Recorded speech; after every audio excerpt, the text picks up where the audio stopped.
Somewhere right now, a vending machine in a hospital hallway is selling a bag of chips to someone at 3 a.m. Nobody's standing next to it, nobody had to wake up for that sale. The money just happened.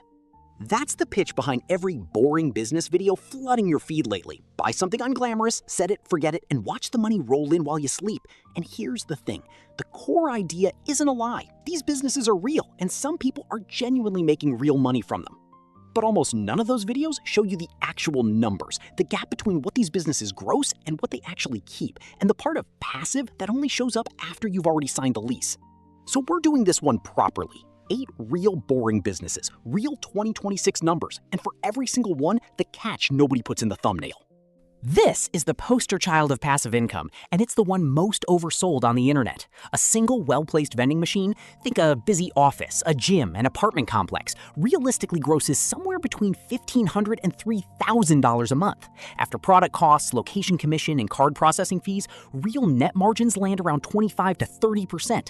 So that machine is putting maybe $400 to $900 a month in your actual pocket. Not nothing, not quit your job money either, not from one machine. Here's the catch nobody mentions. The machine was never the business. The location is the business. A machine in a slow strip mall or a quiet barbershop might gross $500 a month, netting you maybe $150.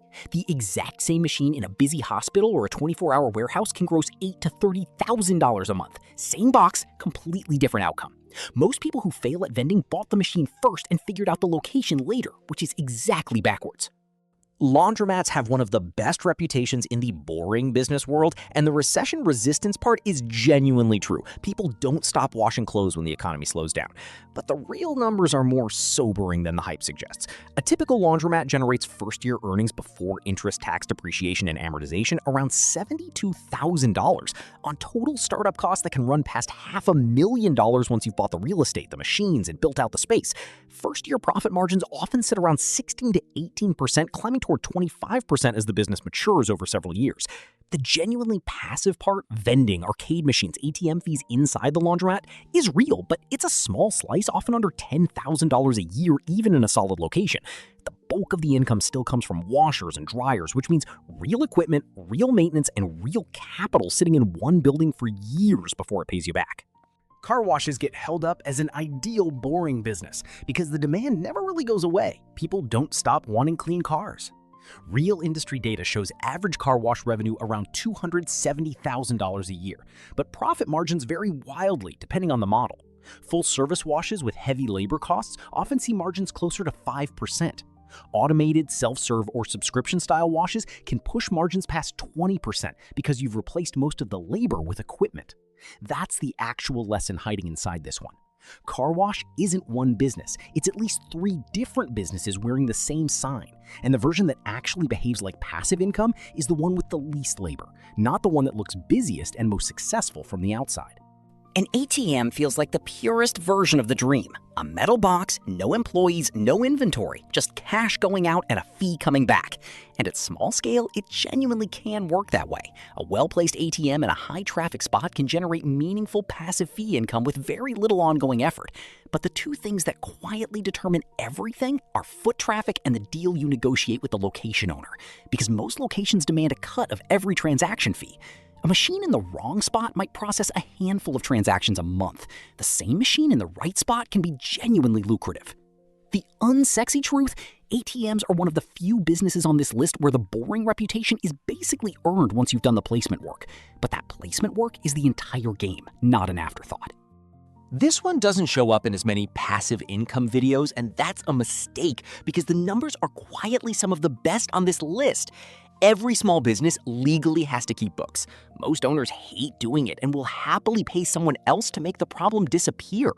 A solo bookkeeper working with a modest handful of small business clients can realistically build toward a genuinely comfortable income with very low overhead. No inventory, no equipment, no lease. The catch, this is the least sleep while it earns business on this entire list. It's a real service business built on your actual time and expertise.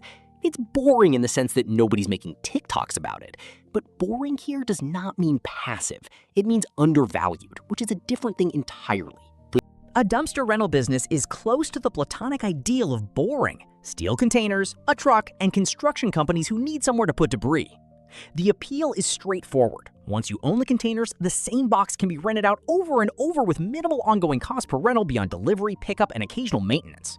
Margins in this space can be genuinely strong once you've got a handful of containers in rotation, because the marginal cost of renting out a container you already own is close to nothing. The catch is entirely upfront. The containers and the truck are real capital, and utilization is everything.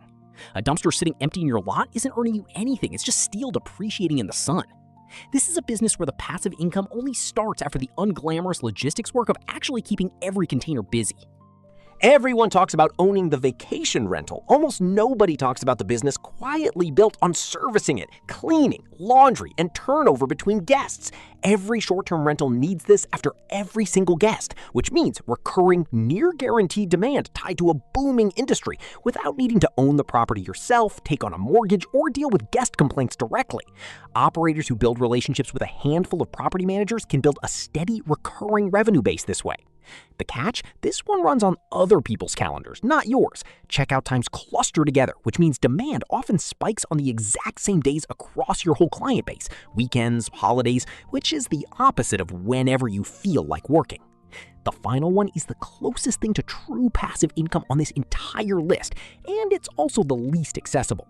Leasing out land or space you already own for billboards, cell towers, or storage of other people's equipment. Once a lease is signed, the income really can show up every month with almost zero ongoing work. Collect rent, renew the contract, repeat. This is about as close to money while you sleep as this list gets.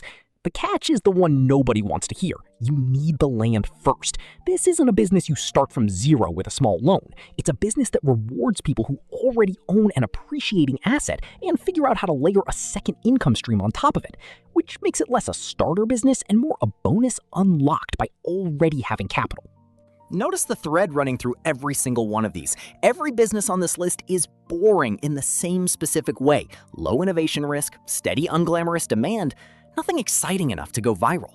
But boring was never the same word as passive, and definitely never the same word as easy.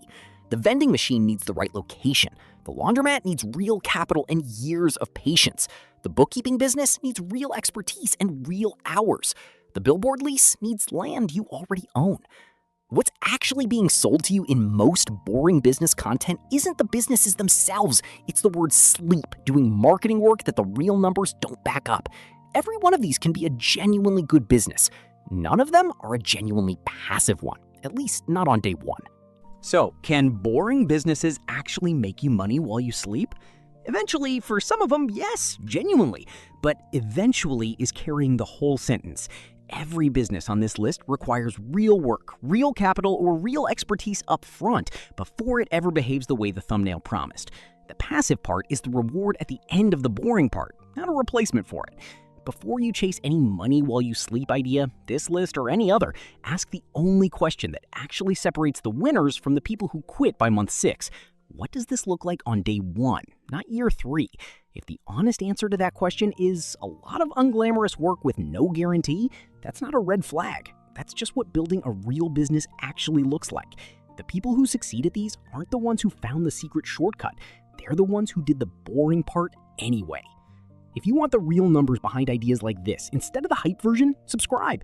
Every week I take apart something people assume they already understand and show you what the math actually says. Which of these 8 would you actually consider starting?